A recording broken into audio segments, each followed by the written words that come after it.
Hi, I'm Don Rickert with the Adventurous Muse Store, home of old mill musical instruments and the soon-to-be launched musician's sutlery.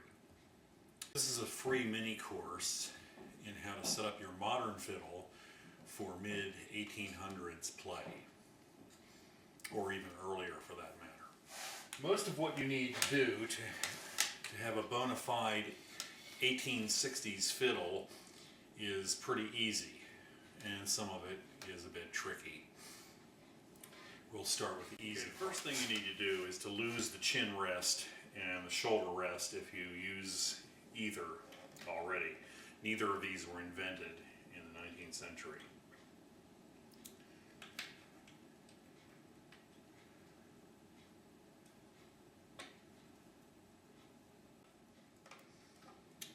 Okay, now we're without chin rest. It's a simple matter of taking off my shoulder rest.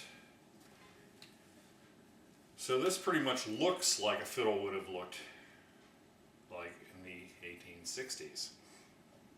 However, it's strung with steel strings and has fine tuners. Well, the fine tuners were not invented in the 1860s. Playing a fiddle without a shoulder rest or chin rest does require a different style of play. You may be surprised to learn that the on-the-arm or Baroque style of playing was associated with old-time music, was not the most popular way of holding a fiddle in the 1860s, although it was used. And in fact, it's very limiting unless you're really good at it. And this would be the Baroque hold.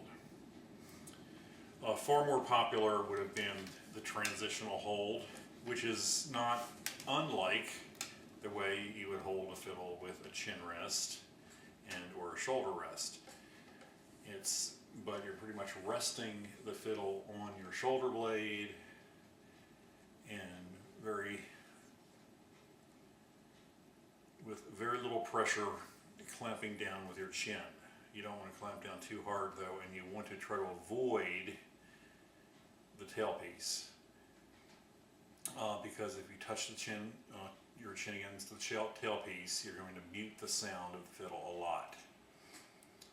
And we'll get into this now later. The next part of the conversion is part easy and part hard. You want to replace your metal strings, if you're using metal strings,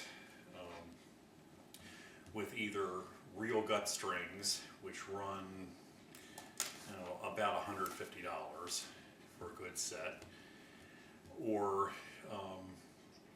you can cheat a little by using an imitation gut string, such as a Dr. Tomastic dominant string, or there are other Perlon core strings on the market. Perlon is simply the German word for nylon, by the way. It would be nice if simply replacing the strings would do the trick.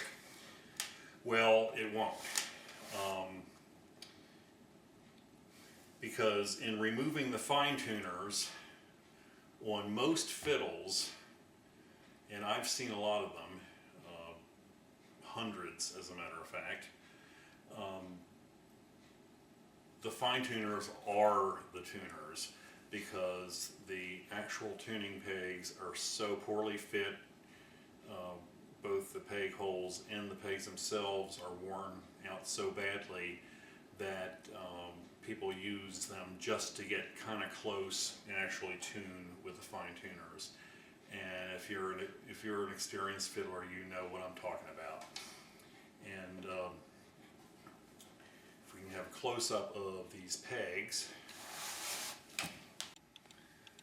Okay, once we remove the fine tuners from this fiddle, which by the way is a modern Meisel violin patterned after the Meisel violins of the late 1700s, very close to a Stradivari in design. The way you can tell it's a new one is that it does not have the telltale perspiration marks or perspiration stain on this part of the fiddle. but you would see on all old instruments because of the way they were played, with the chin resting on the violin. Anyway, let's go take a look at these tuners. Now, this one here is almost touching the peg box. That tells me that the peg box is really worn. This tuner here looks like it was an emergency replacement done very quickly, and very poorly cut. I'm not sure if you can see it, but it's not even rounded at the end. If you can't see it, which you probably cannot on YouTube, trust me, it's not perfectly round. This peg here is far too close to the peg box, again implying that the peg hole is very worn. It's not as bad as the G string. Now this peg here is actually a plastic composite peg that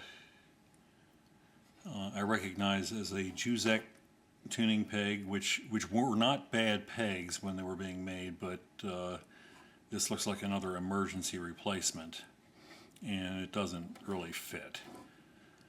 So once we remove these fine tuners, we ain't got no tuners.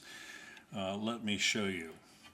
Okay, the fiddle should be in pretty good tune now, but okay, now we're a little bit out of tune.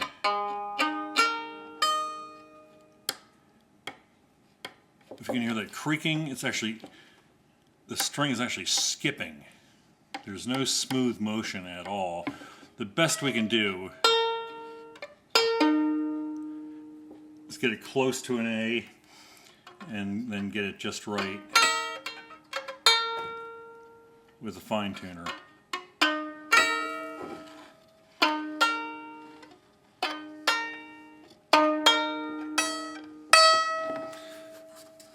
Okay,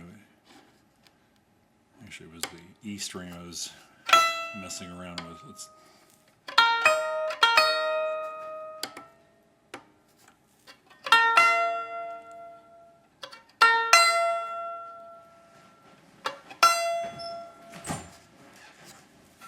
And so we don't need to beat a dead horse. If I used that tuner, actually works better than any of the other tuners on this fiddle. The rest of them are just they might as well be glued into place rather than actually used as tuners. Now, you might say, this is the worst situation you've ever seen. Well, let me tell you, this is not. I've seen at least 100 fiddles at old-time fiddlers conventions that are far worse than this. Often the pegs will be gummed up horribly because of the use of a product called peg drops, which any you experienced fiddlers out there know that is a quick fix if you have a slipping peg. Peg drops kind of turn into a gloppy or a sticky glue over time and make the situation worse. So, how do we get started?